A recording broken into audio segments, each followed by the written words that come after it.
दोस्तों, बिहार आज उस दहलीज पर खड़ा है जहां बिहार के मुख्यमंत्री, जिनको हम शासन बाबू भी कहते हैं, उनका 2 दशकों का साम्राज्य आज एक नए और अनपेक्षित मोड़ पर आकर ठहर गया।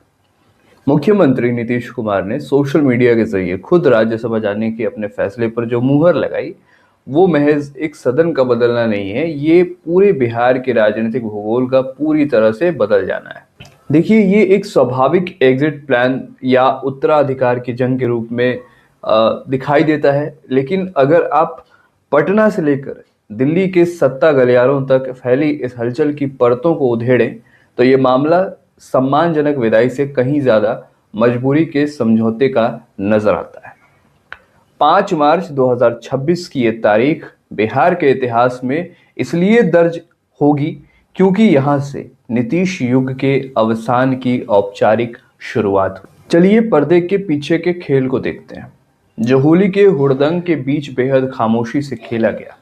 नीतीश कुमार ने अपने ट्वीट में इसे पुरानी इच्छा बताया है, एक ऐसी इच्छा जिसमें वे देश के चारों सदनों, विधानसभा, विधान परिषद, लोकसभा, राज्यसभा का सदस्य बन के गौरव हासिल करना चाहते थे। लेकिन क्या वाकई 75 साल की उम्र में एक ऐसे मुख्यमंत्री के लिए जिसने 10 बार शपथ लेने का रिकॉर्ड बनाया हो, केवल एक संवैधानिक रिकॉर्ड इतनी बड़ी प्राथमिकता हो सकती है कि वे अपनी चलती फिरती सरकार और मुख्यमंत्री की कुर्सी को छोड़ दें? असली कहानी उस सक्सेशन प्लान या उत्तराधिकारी योजना में छिपी है, जिसे भाजपा ने 2025 के विधानसभा चुनाव परिणामों के बाद ही बुनना शुरू कर दिया था।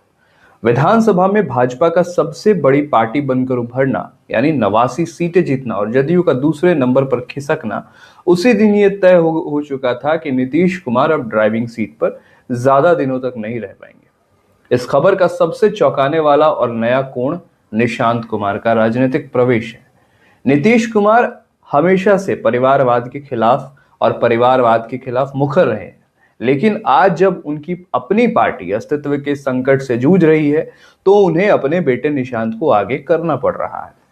निशांत कुमार, जो अब तक अध्यात्म और निजी जीवन में खोए हुए थे, अचानक जदयू के पोस्टर बॉय बन गए।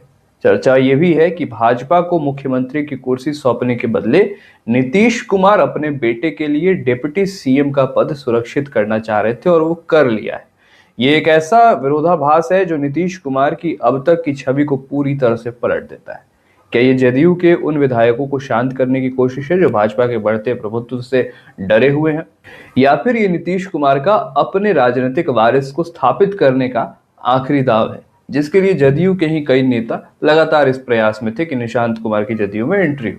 विपक्ष, खासतौर पर पप्पू यादव और तेजस्वी यादव के खेमे से आ रही प्रतिक्रियाएं इस पूरे मामले को धोखे और साजिश का रंग दे रही है।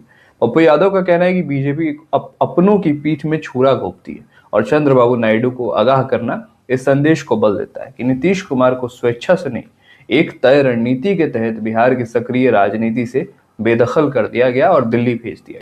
इसे महाराष्ट्र मॉडल का बिहार संस्करण कहा जा रहा है, जहां एक मजबूत क्षेत्रीय दल की धीरे धीरे कमजोर कर सत्ता का पूर्ण नियंत्रण भाजपा अपने हाथ में ले लेती है।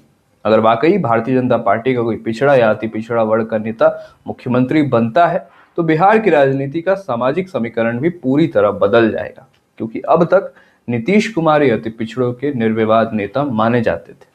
कल तक जो लोग नीतीश कुमार के राज्यसभा जाने की खबर पर प्रदर्शन कर रहे थे, आज वे निशांत कुमार के स्वागत की तैयारी में जुटे। लेकिन प्रदर्शन अभी भी रुका नहीं था। ये बदलाव दिखाता है कि राजनीति में सिद्धांत अक्सर सर्वाइवल के आगे घुटने टेक देता है। नीतीश कुमार भले ही दिल्ली जाकर एक बड़ी भूमिका की उम्मीद कर रहे हो, लेकिन बिहार की जनता के मन में ये सवाल बहुत गहरा है कि उनके जाने के बाद विकसित बिहार का जो संकल्प उन्होंने दोहराया है, उसे पूरा कौन करेगा?